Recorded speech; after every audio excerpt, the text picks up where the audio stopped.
I work in the climate sector. I think, in the past several years, we have seen climate change be top of mind for more people increasingly. And I think this year it's going to be, I would hope that it is a pretty significant election issue. I think that we're seeing the wildfires, the extreme heat, flooding.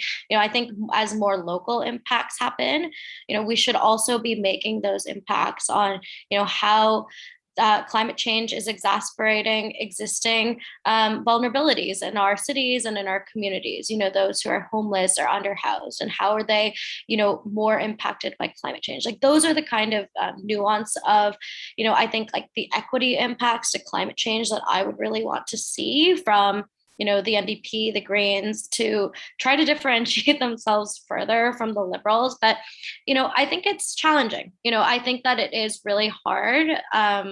And for voters to want to engage. So, it's more than just waiting for the candidate to come to your door.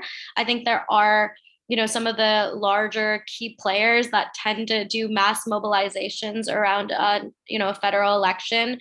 With climate, what I'm most familiar with, there's 350 Canada. They have a climate emergency voters alliance going where, they have some endorsed candidates, but they also, are really trying to make it not feel so isolating, to be like, I'm an individual who cares about climate change. Like, how do I know where to vote? But to be more like, how can this be a coalition across the country so that we can up the ambition of all of the parties and their climate policies, and to be able to link it to other issues that matter, and to also hold the Liberals accountable for things like, ending fossil fuel subsidies, which they've promised several times to do and haven't done.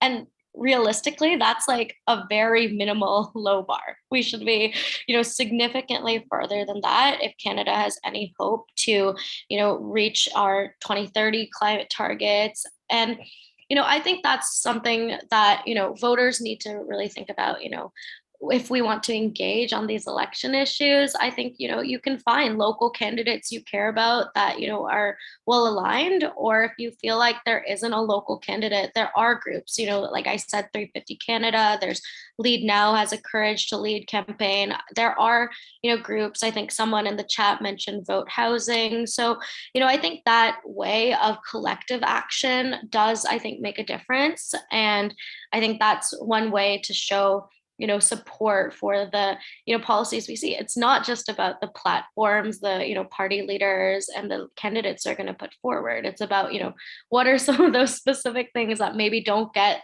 tons of airtime.